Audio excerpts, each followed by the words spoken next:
या सगळ्याबाबत कोर्टामध्ये सुनावणी सुरू आहे। आरोपी दत्ता गाडेवर या अगोदर देखील 6 गुन्हे दाखल असल्याची माहिती पोलिसांनी कोर्टामध्ये दिलेली आहे। काही वेळापूर्वीच या दत्ता गाडेला कोर्टामध्ये दाखल करण्यात आलेला आहे। या सगळ्यामध्ये आता सध्या वकिलांचा कोर्टामध्ये युक्तिवाद सुरू आहे।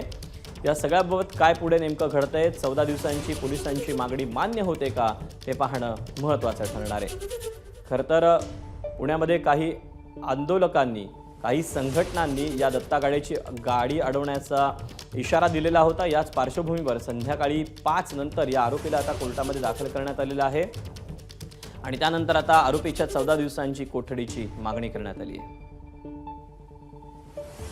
अपडेट जाणून घेऊयात, मंदार गुंजारे आपल्यासोबत आहे। मंदार, जिल्हा न्यायालयात सध्या सुनावणी सुरू आहे, सरकारी वकिलांचा युक्तिवाद सुरू आहे, पण तुर्तास जी अपडेट आली त्यानुसार 14 दिवसांची कोठडीची मागणी करण्यात आलेली आहे। काय नेमके अपडेट मिळत आहेत? यामध्ये सर्वात महत्वाची एक पोलिसांच्या तपासातील बाब आपल्याला या ठिकाणी सांगायला हवी की या दत्ता गाडेवरती जे 6 गुन्हे नोंद आहेत त्यापैकी 5 गुन्हे हे त्यांनी महिलांच्या बाबतीत केलेले आहेत किंवा त्याच्याकडून जे 6 गुन्हे घडलेले आहेत त्यामधले महिलांच्या बाबतीत केलेले आहेत किंवा त्याच्याकडून जे 6 गुन्हे घडलेले आहेत त्यामधले 5 गुन्हे हे महिलांच्या संबंधातील आहेत आणि त्यामुळं त्याच्याकडून आणखी असे काही प्रकार घडलेले असू शकतात ही शक्यता लक्षात घेऊन त्याच्या 14 दिवसांच्या पोलीस कोठडीची मागणी पोलिसांकडून न्यायालयाकडे करण्यात आली आहे।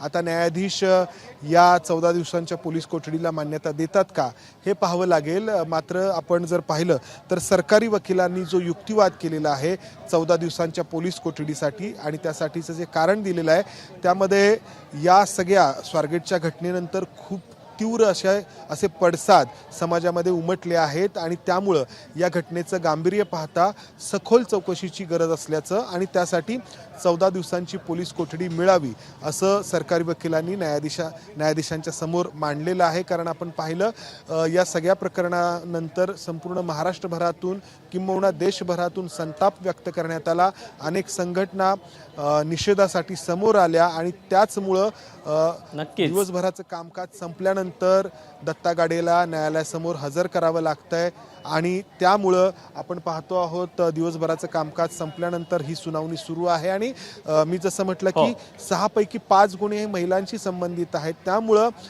या सगळ्या प्रकरणामध्ये अधिक खोलात जाऊन तपास करण्याची गरज पोलिसांनी व्यक्त केली आहे। मंदार, धन्यवाद दिलेल्या सगळ्या सविस्तर माहितीबद्दल। एबीपी माझा, उघडा डोळे बघा नीट।